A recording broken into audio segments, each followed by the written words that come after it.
सबसे बड़े अस्पताल एम्स की तरफ से एक बड़ी जानकारी दी गई है। एम्स निदेशक रणदीप गुलेरिया ने कोरोना संकट के बीच बड़ा बयान दिया है।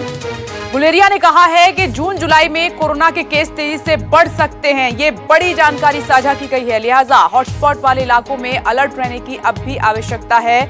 ये एम्स के निदेशक हैं डॉक्टर गुलेरिया, उनकी तरफ से ये बड़ी जानकारी दी गई है। कोरोना संकट पर एम्स निदेशक का ये बड़ा बयान सामने निकल कर आया है।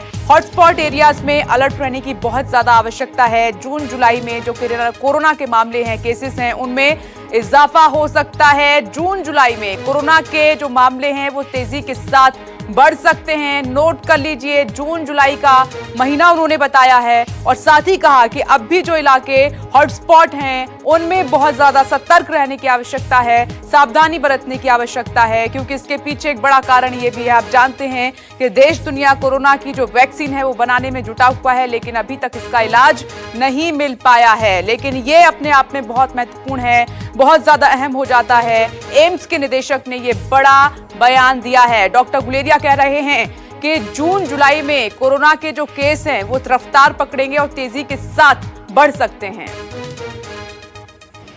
नहीं, इसको दो चीज़ों से देखने की ज़रूरत है। एक तो ये देखने की ज़रूरत है कि जैसे हम कह रहे हैं कि केसेस बढ़ रहे हैं, हमारी टेस्टिंग भी बढ़ी है। अगर हम उसका रेशो देखें कि हमने कितने टेस्ट किए और कितने पॉजिटिव आए, उसके हिसाब से अगर देखें तो वो उतना ही आंकड़ा है 4 to 4.5%। तो ये बात भी सही है कि ऑल दो केसेस बढ़ रहे हैं, वो इसका एक कारण ये भी हो सकता है कि हम जहाँ 1000-1500 टेस्ट रोज़ के कर रहे थे, वहाँ हम 80,000 से ज़्यादा टेस्ट कर रहे हैं। तो दूसरी चीज़ ये भी है कि सही है कि अगर हम कुछ सक्सेस चाहते हैं तो चाहे हमारे टेस्टिंग बढ़ें, केसेस जो हैं वो फ्लैटन होने चाहिए या कम होने चाहिए, जो नहीं हुए हैं। तो इसीलिए हमें सतर्क रहने की ज़रूरत है, ज़्यादा एक्टिव रहने की ज़रूरत है। स्पेशली जो हॉटस्पॉट्स हैं वहाँ पे बहुत प्रोएक्टिवली काम करने की ज़रूरत है, क्योंकि वो एक ऐसे एरियाज़ हैं जहाँ पे केसेस ज़्यादा बढ़ रहे हैं और ये गिने चुने एरियाज़ हैं।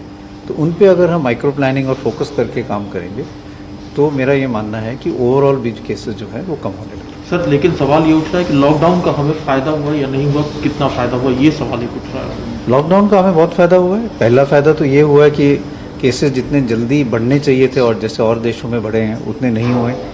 अगर आप और देशों के आंकड़े देखें तो जो हमारे साथ साथ केसेस थे जिनके, और अब देखें तो हमारे केसेस बहुत कम हैं, उनके तो केसेस कई ज़्यादा बढ़ गए हैं। दूसरे है कि क्योंकि इतने ज़्यादा केसेस नहीं हुए, हमें समय मिला कि हम अपने फैसिलिटीज़ इम्प्रूव कर पाएँ।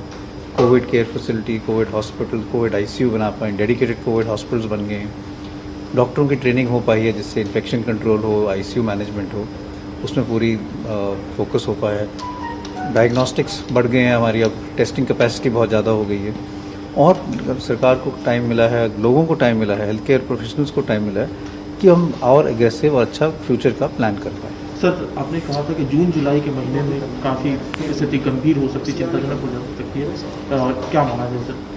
तो अगर आप देखें, ये मैंने नहीं कहा, ये मॉडलिंग डेटा है, कई लोगों ने मॉडलिंग की है। मॉडलिंग डेटा के हिसाब से ये है कि जैसे जैसे केसेस बढ़ रहे हैं उसके हिसाब से ये लाइकली है कि जो हमारी पीक है वो जून जुलाई में आ सकती है।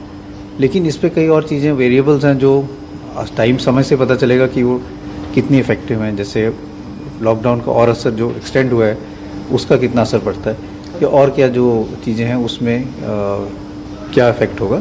लेकिन अगर आज का डेटा देखें तो उसमें यही लगता है कि जो पीक है वो जून जुलाई में आ सकता है।